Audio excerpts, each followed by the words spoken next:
Guys, what's going on? My name is Rod. I'm your happy hippie. I'm here to do a video response to a dude who started a thread. MGK Boston wants to see the music you were digging, you were listening to when you were around 13 years old. I'm taking it as around the time you turned 13. So I'm going to go with 79. That's the year that I turned 17. Fuck, what am I talking about? That's the year that I turned 13. 79, I turned 13. I don't want to age myself any older than I am. Also, I was 13, partway through 1980. So the things I was digging, listening to at 13, this came out in 79 and I loved it. Tom Petty and the Heartbreakers. I did not own the album then, but I remember listening to some of his stuff on Q107. Really cool. Damn the Torpedoes. Don't Do Me Like That. Didn't get the album until a couple years later. Same thing with this. Breakfast in America, Take the Long Way Home. Big top 40 hit. Liked the song. Really dug it. And years later, I got the album. This is the original master recording version, and it does sound flipping great. But bands I was really jamming to and I was into, and I had these albums. I had these albums back then. AC/DC, Highway to Hell. Oh, God. This is a badass album. I loved every song on here. Girls Got Rhythm, Highway to Hell, Walk All Over You, Shot Down in Flames, If You Want Blood, You Got It. The Night Prowler. I heard they've never done the song Night Prowler live. And when Axl Rose was touring with them as their part-time, and the temporary singer, he had asked him about that, and they said they had never done it live. Night Prowler. Great album. I can remember a friend of mine borrowing this album. Never let your friends borrow albums. And his mother really freaked out at the title, Highway to Hell. Ooh. Another album I was really into. I remember getting it when it came out. Pink Floyd, The Wall.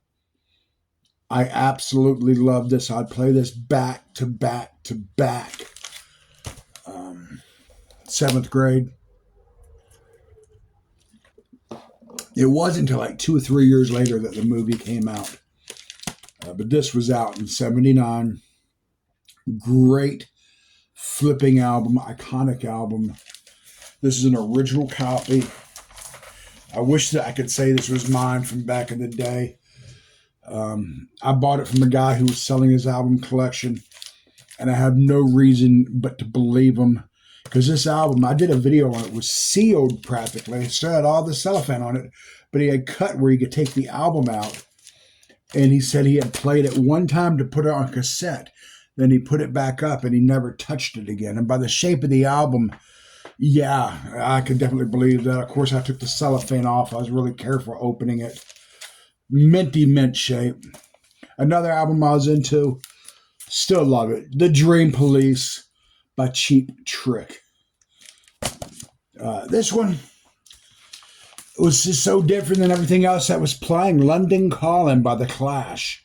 And I can't believe, I think this was it came out December 14th, 1979, but Rolling Stone magazine listed it as the best album of the 1980s. London Calling. The next album I wanted to show, I don't have a copy of. It's Eat to the Beat by Blondie. I've got a copy of it in my cart on eBay. And the seller says it's a good, clean copy. And I'm thinking about pulling the trigger on it because I really like that album. But what I'm going to show is the best of Blondie, because I don't have Eat to the Beat. But I remember having that when it came out. I love Debbie Harry. I loved Debbie Harry. Next album is another one I got right away when it came out. This man, flipping hero of mine, no matter what stage of life I was in, what I was listening to, I always loved, still do, Mr. Alice Cooper from 1980. Last but not least, I remember this album coming out, Go to Heaven. I did not understand it. We had Highway to Hell by AC/DC. We had Go to Heaven by the Grateful Dead.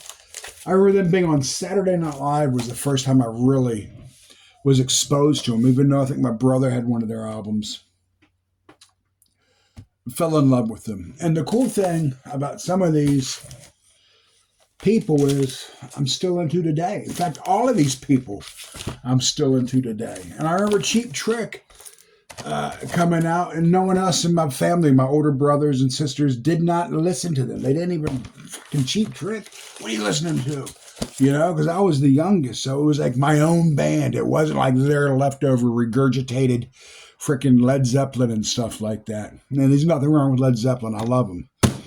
But anyway, that's where I was at musically around 13 years old. This is for MGK Boston.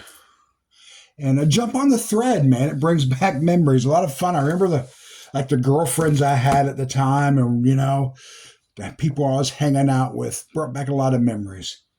Peace.